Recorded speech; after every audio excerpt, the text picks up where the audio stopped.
రైతులను మోసం చేస్తూ తక్కువ ధరకు పంట కొనుగోలు చేసిన ప్రైవేటు వ్యాపారులకు నోటీసులు జారీ చేయాలని 30% ప్రకారం రైతులకు ధర చెల్లించని పక్షంలో లైసెన్స్ రద్దు చేయాలని కలెక్టర్ ముజమిల్ ఖాన్ మార్కెటింగ్ అధికారి ఎంఏ అలీను ఆదేశించారు. రైతును మోసం చేస్తే కఠిన చర్యలు తప్పవని, పత్తి పంటకు మద్దతు ధర కంటే తక్కువ చెల్లించే చర్యలను సహించేది లేదని జిల్లా కలెక్టర్ ముజమిల్ ఖాన్ అన్నారు. మంగళవారం జిల్లా కలెక్టర్ ఖమ్మం వ్యవసాయ మార్కెట్ యార్డ్ను ఆకస్మికంగా తనిఖీ చేశారు.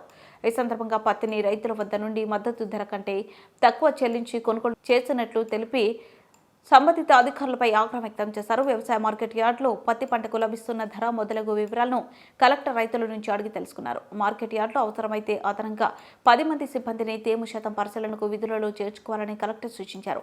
మార్కెట్ యార్డ్లో ప్రైవేటు వ్యాపారులు కొనుగోలు చేసే ప్రతి పంట ప్రక్రియను మార్కెటింగ్ అధికారులు నిరంతరం పరిశీలించాలని, రైతులకు మద్దతు ధర లభించేలా చూడాలని, 30% దానికి అనుగుణంగా ఉండే ధర వివరాలను రైతులకు తెలియజేయాలని కలెక్టర్ మార్కెటింగ్ అధికారులకు ఆదేశించారు. రైతులు చూసిన తర్వాత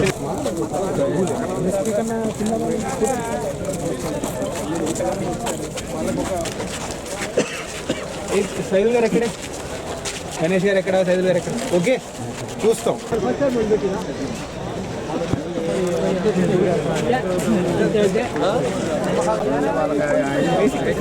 ఐడియా ఉంది దాంట్లో, న్యాచురల్ దానికి ఐడియా రూల్ ఇది. కానీ చట్టం లోపల మనం చేయాల్సింది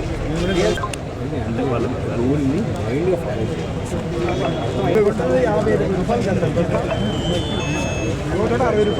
అలాగే సార్, వాళ్ళు కూడా ఒప్పుకుంటారు, మీరు కూడా ఒప్పుకోవాలి. 25, 30 మేమేం చేయలేము. అర్థమైంది కదండి. మీరు అన్నట్టు 8 నుంచి 12 ఉంటే ఖచ్చితంగా మేము కొంటాం. 12 కూడా 13, 14 వరకు ఓకే, ఒప్పిస్తాం. కానీ మరి 20, 25 అంటే చేయాలి. చూసుకోండి మళ్ళీ क्या है MSP नीचे खरीदने को राइट नहीं रहता. There is no right to buy below MSP ఎంతనే ఇప్పుడు? 7,000 75/21 కి మరి 6,800 కి 9% కొన్నారు. ఎందుకు? దానికన్నా ఎక్కువ కొంటారంటే వీళ్ళు ఓకేనే. MSP కన్నా కింద కొనడానికి హక్కు లేనప్పుడు ఎలా కొంటున్నారు వీళ్ళు? Negotiation up to a point అండి. Negotiation up to a point. We're very clear that we're on the farmer side. నడవకపోతే ఇంక మనం చేయాల్సింది మనం చేస్తాం. మళ్ళీ మద్దతుగా ఉంటుందండి. We're here to accommodate. అన్యాయం ఉంటే నేనే చెప్తున్నాను కదండి. 25, 30 ఉన్నాయి రిజిస్టర్లు అని అడిగానా? ఆ రైతులు అలాగే తెచ్చారు, తడిచినప్పుడు తెచ్చారు. ఎందుకో తెచ్చారు, ఓకే. వాళ్ళ గురించి నేను మాట్లాడుతున్నా.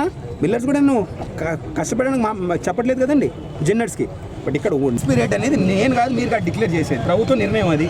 MSP రేట్ పైన కొనడం మీ బాధ్యత. ఇంత కట్ చేస్తాను అంత కేసు వాడు బ్రోకర్ మాట్లాడితే బ్రోకర్ మాట వినడానికి మీరు లేరండి. వీడు ఎవడో కొన్నాడు ఇక్కడ, మిగతా రేటు కూడా చెల్లిస్తూ నోటీస్ అయితే ఇమీడియట్గా సర్వ్ చేయండి. పద్ధతి కాదండి. లైసెన్సులు పోతాయండి.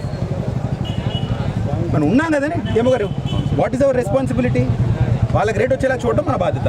చేస్తున్నామని వారం క్రితం మిమ్మల్ని పంపించాను ఇక్కడ. ఏమైందండి దాని తర్వాత? Same thing is continuing or not?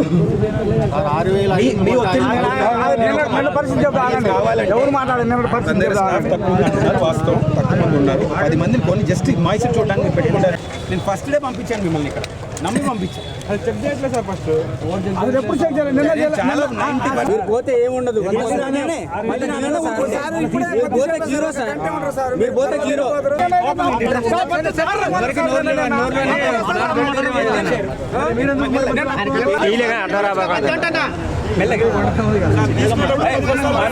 లేపము అర్థం చేసుకోవడానికి వచ్చింది. చూపించండి.